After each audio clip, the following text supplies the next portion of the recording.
1971 America का Rhode Island. एक normal family, एक पुराना फार्म हाउस। लेकिन कुछ ही दिनों में उन्होंने ऐसी चीज़ें महसूस की जिन्हें आज तक साइंस भी क्लियरली एक्सप्लेन नहीं कर पाई।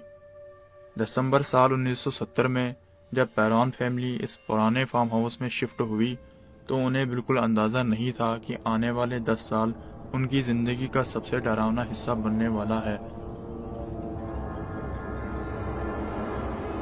रॉजर और कैरोलिन पैरॉन अपनी 5 बेटियों के साथ हारिसविल रोड आइलैंड के एक पुराने फार्म हाउस में शिफ्ट होते हैं। घर 1700 का बना हुआ काफ़ी पुराना था।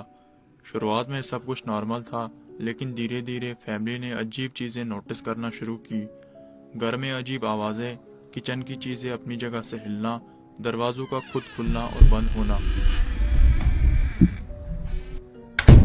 पैरॉन फैमिली के मुताबिक उन्हें घर में किसी प्रेजेंस का एहसास होने लगा था। बच्चे बताते थे कि उन्हें रात को फुटस्टेप्स सुनाई देते थे और कभी कभी उन्हें ऐसा लगता था कि उन्हें कोई देख रहा है। और इनमें इसका सबसे ज्यादा असर कैरोलिन पैरॉन पर होता है।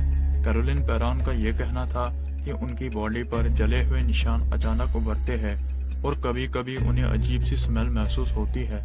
लेकिन जब कैरोलिन ने घर की हिस्ट्री जानने की कोशिश की तो रिकॉर्ड्स के मुताबिक इस जमीन पर पहले भी कई लोग रह चुके थे और ये भी कहा जाता है इस जगह पर पहले कुछ ऐसी मौतें भी हुई थी जो बिल्कुल नॉर्मल नहीं थी। और रिकॉर्ड्स में एक नाम सामने आता है बैथशेबा शर्मन का। बैथशेबा शर्मन एक औरत थी जो 1800 में रोड आइलैंड के हारिसविल एरिया में रहती थी। उसकी शादी जडसन शर्मन नाम के एक आदमी से हुई थी। बैथशेबा पर इल्जाम लगाया गया था कि उसने एक छोटे बच्चे की बलि दे दी थी। कहते हैं बच्चा उसकी देखरेख में था और उस बच्चे की मौत एक अजीब तरीके से हुई थी और उसके बाद साल 1885 में बैथशेबा की डेथ होती है। रिकॉर्ड्स के मुताबिक बैथशेबा की मौत नेचुरल थी, लेकिन एग्जैक्ट वजह क्या थी ये किसी को मालूम नहीं है। हालात को बिगड़ता देखकर पैरॉन फैमिली एड और लॉरेन से बात करते हैं। Ed Warren paranormal case investigate करता था और लॉरेन ये कहती थी कि वो सुपरनेचुरल चीज़ों को महसूस करती है। जब वो उस फार्म हाउस में आए तो उन्होंने कोई साइंटिफिक इक्विपमेंट यूज़ नहीं किया, बल्कि इन्वेस्टिगेशन ज़्यादातर ऑब्जर्वेशन और पर्सनल एक्सपीरियंस पर बेस्ड थी। उन्होंने फैमिली मेम्बर से अलग अलग बात की ताकि समझ सके कि सब लोग क्या फील कर रहे हैं। लॉरेन के मुताबिक उन्हें घर में एक हैवी शैतानी प्रेजेंस महसूस हुई। एड ने यह क्लेम किया था घर में एक से ज्यादा शैतानी ताकत हो सकती है और इनमें से एक ऐसी शैतानी ताकत जो फैमिली को अफेक्ट कर रही है। सिचुएशन को समझने के लिए उन्होंने एक सियांस कंडक्ट किया।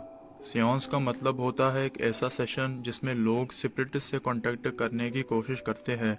पैरॉन फैमिली के मुताबिक इस सेशन के दौरान कैरोलिन की कंडीशन अचानक बदल गई और वो अपना कंट्रोल खोने लगी, लेकिन उसके बाद किसी भी डेमन या स्पिरिट को ऑफिशियली हटाने का कोई क्लियर प्रूफ नहीं मिला।